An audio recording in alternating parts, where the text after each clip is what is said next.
왕과 신하 시즌이 외전 제7편 갑산과 금강산 허봉의 유랑. 돌아오지 않는 길. 어떤 사람은 유배에서 돌아온다. 어떤 사람은 유배가 풀린 뒤에도 돌아오지 않는다. 돌아오지 않는 자가 택하는 길은 대개 두 가지이다. 하나는 고향으로 조용히 숨는 길이고 다른 하나는 떠돌이로 남는 길이다. 고향으로 숨은 자는 조정에 잊혀진 이름이 된다. 허봉은 후자를 택했다. 35세에 갑산에서 풀려났을 때 그는 한양으로 돌아갈 수 있었다. 그의 가문은 그를 기다렸다. 아버지 허엽은 이미 세상을 떠났으나 형 허성과 누이 난설원과 동생 균이 있었다. 돌아오라는 편지가 몇 차례 왔다. 그는 답하지 않았다. 답하지 않는 것이 답이었다. 왜 돌아가지 않았는가? 공식 기록은 자존의 상처라고 한다. 탄핵에 앞장섰다가 오히려 유배당한 자의 상처가 깊어 정치로 돌아갈 수 없었다고. 이 해석은 맞다. 그러나 이것만으로는 충분하지 않다. 자존의 상처가 깊다면 고향으로 숨어도 되었다. 그는 숨지 않고 떠돌았다. 떠도는 쪽을 택한 데는 다른 이유가 있었을 것이다. 허봉은 유배지 갑산에서 자기가 변해야 한다는 것을 깨달았다. 변하기로 결심했다. 결심한 뒤 변할 자리가 필요했다. 한양은 그가 변할 자리가 아니었다. 한양에서는 그의 옛 이름이 너무 무거웠다.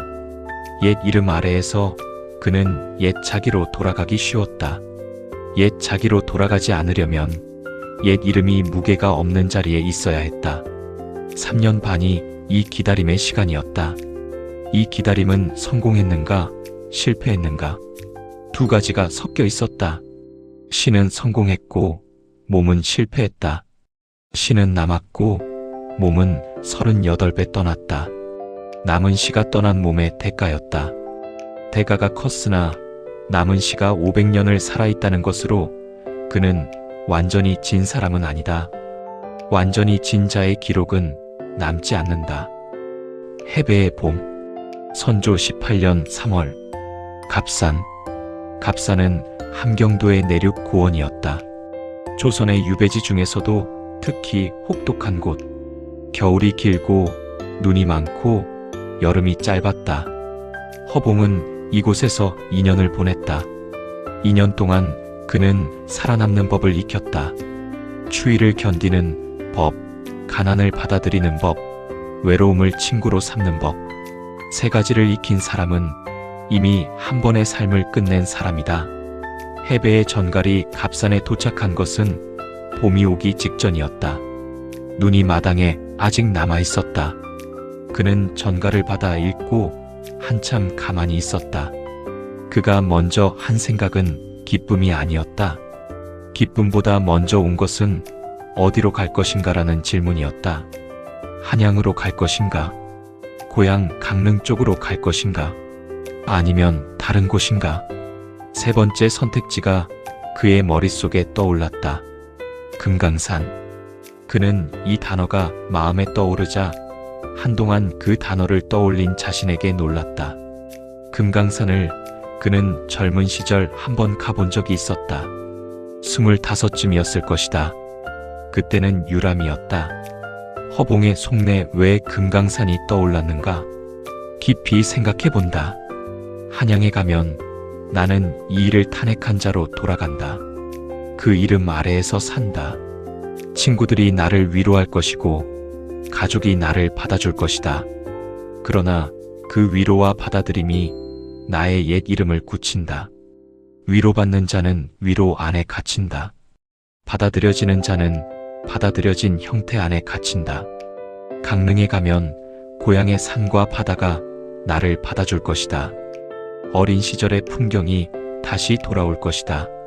그 풍경 속에서 나는 쉴 수 있다. 그러나 쉼은 내가 원하는 것이 아니다. 나는 쉬고 싶지 않다. 나는 변하고 싶다. 변화는 쉼에서 오지 않는다. 낯선 자리에서, 낯선 풍경 속에서 낯선 자기를 만날 때 비로소 변화가 온다. 그 금강산은 나에게 낯선 자리이다. 25세에 내가 스쳐간 산이었다. 35에 내가 처음으로 머물 산이다. 스쳐간 자와 머무는 자는 다른 사람이다. 같은 산이 돼 다른 산을 만날 것이다. 이 만남이 내 변화의 자리가 될 수 있다. 하여 금강산으로 간다. 한양의 가족에게는 편지 한 장만 남긴다. 당분간 돌아가지 않겠소. 걱정하지 마시오. 그는 갑산의 작은 거처를 정리했다. 가진 것이 많지 않았다. 책 몇 권, 옷 몇 벌, 붓과 벼루, 보따리 하나에 담겼다. 동행은 없었다. 말 한 필도 없었다. 그는 걸어서 떠나기로 했다. 갑산을 떠나는 날, 그는 이웃했던 몇 사람에게 인사했다. 2년 동안 그에게 식량을 나누어 준 촐로 한 사람에게 특히 깊이 고개를 숙였다. 촐로는 70이 넘은 노인이었다. 그는 허봉을 보며 한마디를 했다. 선비께서 가시는 길이 멀겠구먼. 예, 어르신. 한 가지만 기억하시오. 걷는 길은 자기 자신과 오래 말하는 길이요. 외롭다 여기지 마시오. 자기와 말하는 자는 외롭지 않소. 허봉은 오래 고개를 숙였다. 그는 이 노인의 말이 한양의 어떤 학자의 말보다 깊다고 느꼈다. 배움이 한양에만 있는 것이 아니었다. 갑산의 촐로에게도 있었다. 있음을 알아보는 눈이 그에게 이제 생긴 것이었다. 그는 남쪽으로 걷기 시작했다. 갑산에서 금강산까지는 직선거리로 수백 리였다. 산길과 험한 지형을 거쳐가면 실제로는 1000리에 가까운 거리였다. 그는 이 길을 2달 넘게 걸었다. 걷는 동안 그는 자신과 오래 말했다. 촐로의 말대로였다. 자기와 말하는 자는 외롭지 않았다. 다만 피곤했다. 피곤한 자는 덜 생각했다. 덜 생각하는 것이 때로는 가장 깊은 생각이었다. 2달 뒤 그는 내금강의 입구에 도달했다. 장안사라는 절이 있었다. 고려 때 창건된 절, 내금강의 가장 크고 오래된 절 중 하나. 그는 그 절의 문턱에 섰다. 절의 문이 열려 있었다. 그는 들어갔다. 허봉의 시 갑산을 떠나며 선조 18년 춘 2년을 머문 집은 반칸이었고 반칸의 창으로 본 하늘은 사칸이었다. 반칸으로 사칸을 담은 법을 이제 알겠구나. 길을 떠나며 반칸을 두고 간다. 두고 가는 반칸이 나를 오래 기억할 것이다.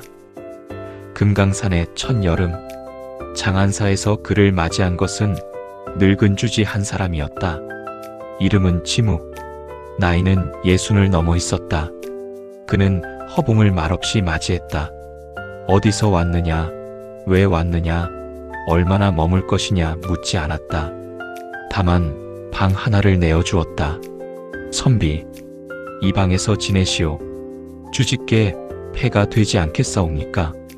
폐가 된다 여기시면 안 돼요. 폐가 되지 않는다 여기시면 돼요. 마음의 문제이지 절의 문제가 아니오. 허봉은 깊이 고개를 숙였다. 그는 이 짧은 대화에서 이 절이 자기에게 맞는 자리임을 직감했다. 그는 짐을 풀었다. 방은 작고 깨끗했다. 창 하나, 책상 하나, 이불 한 채. 이것이 전부였다. 그는 장안사에 머물기 시작했다. 얼마나 머물 것인지 미리 정하지 않았다. 정하지 않는 것이 그의 새로운 자세였다. 갑산에서는 2년을 견뎌야 한다는 기한이 있었다. 기한이 있는 시간은 기한에 쫓긴다. 쫓기는 시간 속에서는 깊이가 생기지 않는다. 금강산에서는 기한이 없었다. 없는 시간이 깊이의 가능성을 열었다. 첫 한 달은 그가 거의 말을 하지 않고 지냈다. 아침에 일어나 절의 대청을 거닐고 뒷산을 한 바퀴 돌고 방에 돌아와 책을 읽었다. 점심은 절의 공양으로 해결했다. 오후에는 시내를 따라 걸었다. 저녁에는 붓을 들었다. 그러나 시는 잘 써지지 않았다. 한양에서 쓰던 시의 방식이 여기에서는 통하지 않았다. 한 달이 지난 어느 저녁 주지 지묵이 그의 방문 앞에 왔다. 선비, 잠시 나오시오. 허봉은 따라 나갔다. 지묵은 그를 절의 뒷마당으로 데려갔다. 뒷마당에는 큰 소나무 한 그루가 있었다. 500년이 되었다고 했다. 소나무 아래에 작은 돌 의자가 2개 있었다. 두 사람은 그 의자에 앉았다. 지묵은 한참 말이 없었다. 그러다가 조용히 물었다. 선비, 요즘 시가 안 써지시오? 허봉은 놀랐다. 그가 시가 안 써진다는 것을 주지가 어떻게 아는가? 방 앞을 지나다가 찢긴 종이를 본 것일까? 그러나 주지의 눈에는 그런 관찰의 흔적이 없었다. 그는 그저 알고 물었다. 어떻게 아셨사옵니까? 선비의 걸음걸이가 뒤가 가벼워요? 뒤가 가벼운 사람은 무엇인가를 두고 가지 못한 사람이요. 두고 가지 못하면 새 것이 들어오지 않소. 새 것이 들어오지 않으니 시가 안 써지요. 허봉은 한참 말이 없었다. 그는 지묵의 말을 천천히 소화했다. 주지께서 무엇을 두고 가라 하시옵니까? 지묵은 한참 답하지 않았다. 그러다가 조용히 말했다. 선비가 아직 이기려 하고 있소. 이기려 한다 하심은 시로 이기려 하고 있소. 옛 자기의 시보다 더 좋은 시를 쓰려 하오.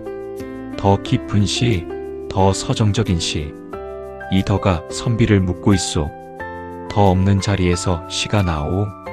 더를 두고 가시오. 허봉은 오래 고개를 숙였다. 그는 이 말씀의 무게를 느꼈다. 지묵은 정확했다. 그는 갑산에서 변하겠다고 다짐한 이후로 변한 자신을 증명하려 하고 있었다. 증명하려는 시도가 그의 시를 막고 있었다. 시는 증명하는 자에게 오지 않았다. 증명을 포기한 자에게만 왔다.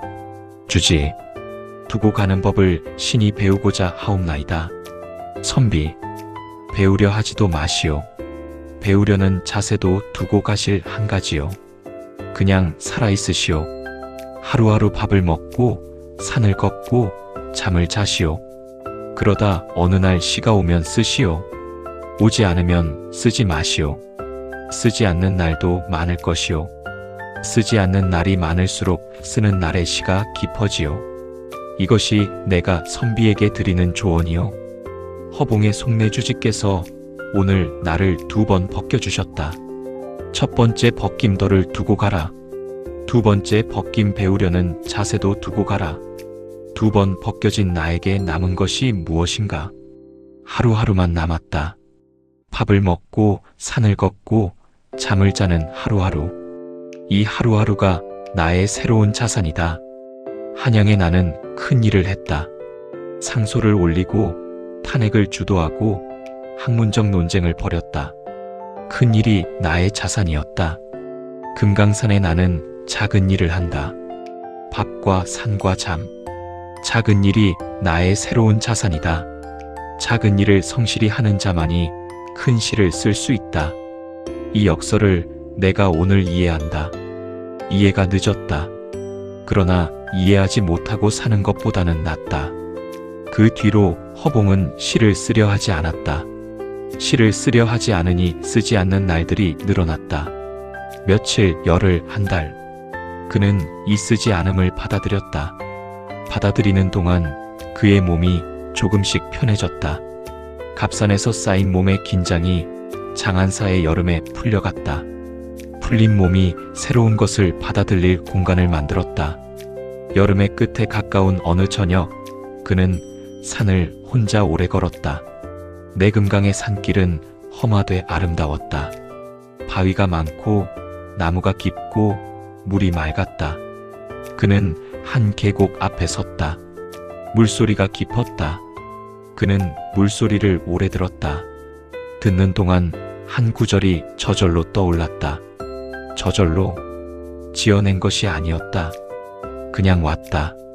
그는 놀랐다. 이런 방식으로 시가 온 것은 그의 평생 처음이었다. 허봉의 시 내금강 계곡에서 선조 18년 하. 물이 바위를 지나며 소리를 낸다. 소리를 내는 것은 물이 아니라 물과 바위의 만남이다. 혼자로는 소리가 없고 만남에서 소리가 난다. 나도 오래 혼자였다. 이제 바위 하나를 만났다. 바위는 절이고 바위는 주지이고 바위는 이 계곡이다. 만난 뒤에 소리가 난다.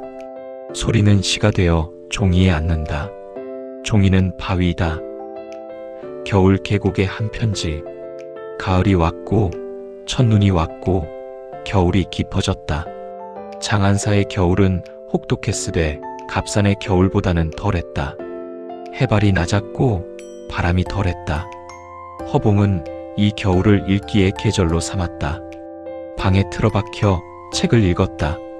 주역, 논어, 두보의 시집, 도연명의 시집 4권을 번갈아 읽었다. 4권이 그의 겨울 동반자였다. 그는 편지를 인편에 붙였다. 한양까지 도착하는데 한 달이 걸릴 것이었다. 편지가 가는 동안 그는 동생을 생각했다. 17의 규는 무엇이 될 것인가? 시인이 될 것인가? 정치가가 될 것인가? 사상가가 될 것인가? 3가지 모두일 수도 있었다. 허봉의 속내 균이 어른이 되어가고 있다. 17의 그는 이미 30의 글을 쓴다. 이 빠름이 걱정된다. 빠른 자는 한 번에 멀리 가나 일찍 지친다. 일찍 지친 자는 일찍 떠난다. 균이 일찍 떠나지 않기를 바란다. 그러나 걱정이 말로 전해지지 않는다. 나는 형으로서 무엇을 해줄 수 있는가? 해줄 수 있는 것이 많지 않다. 허봉의 시 눈 내리는 밤에 동생에게 선조 1819년동 어디까지 가더라도 돌아올 자리를 남겨두어라. 돌아올 자리가 없는 자는 끝까지 간 뒤에 자기를 잃는다. 형이 너를 기다리는 자리가 금강산이다. 금강산은 오래 있을 것이다. 나는 오래 있지 못할 수 있다. 그래도 금강산은 남는다. 너는 금강산을 와라. 금화의 마지막 봄. 장안사에서의 1년이 지났다.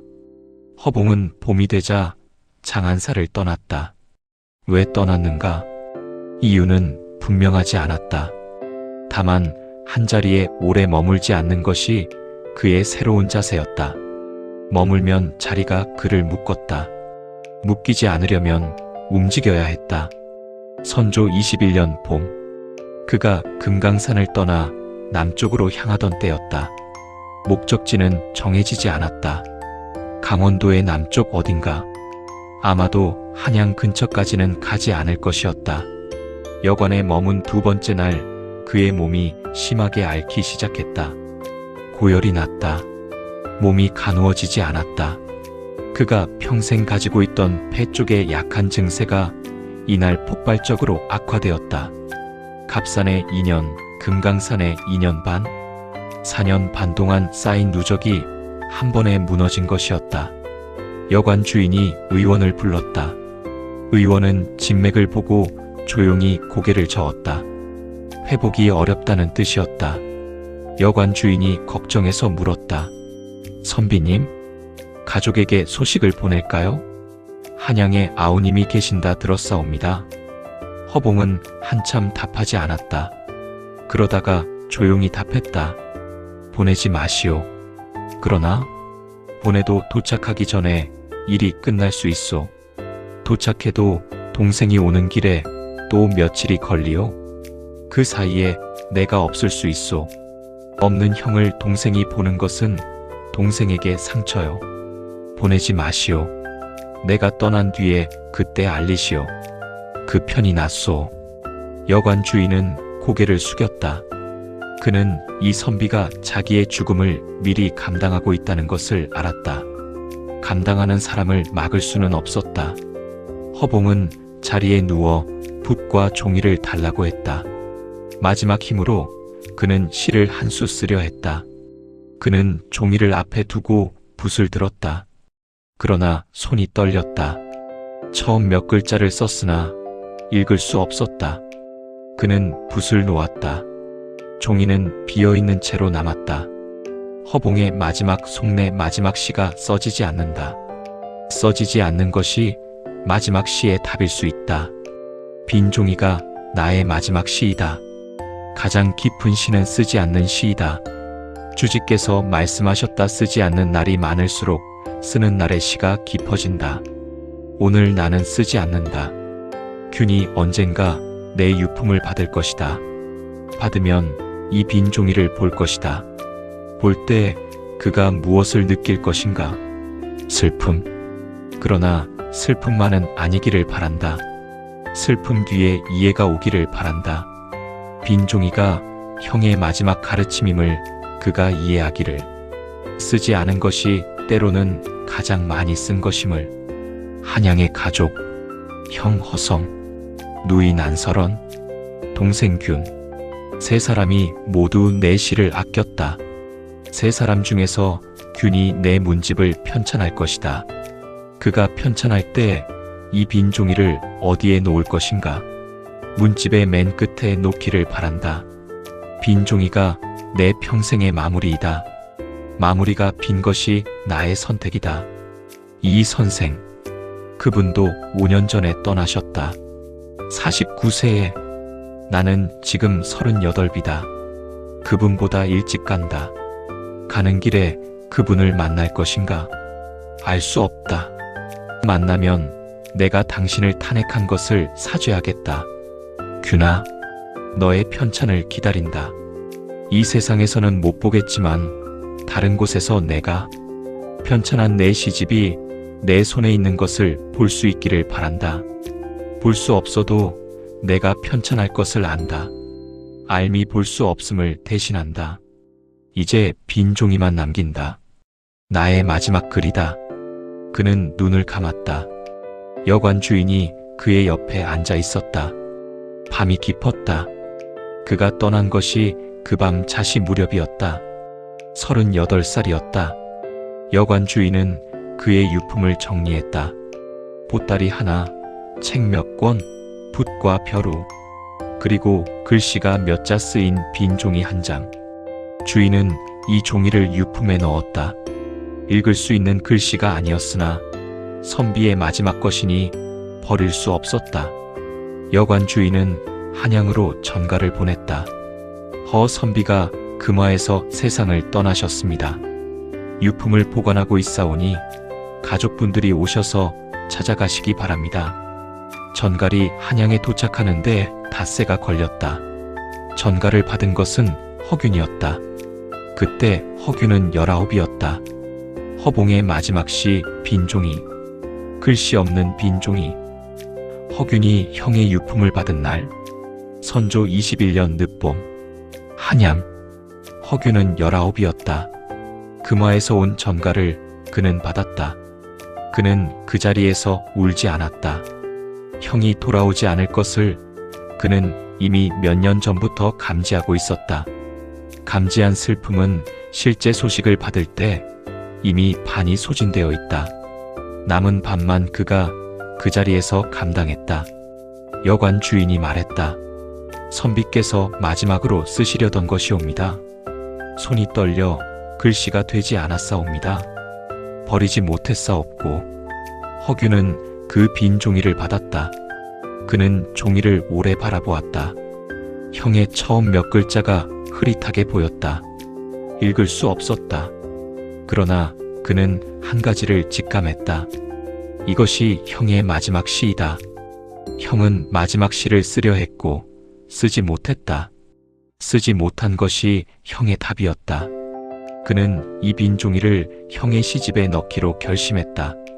어디에 넣을 것인가? 형이 편지에 썼던 말이 떠올랐다. 내가 쓴 모든 것을 그대로 남겨다오. 빈 종이도 형이 쓴 것의 일부였다. 아무것도 쓰지 않은 것도 쓴 것이었다. 허균은 이 역설을 이해했다. 19에 그가 이해했다.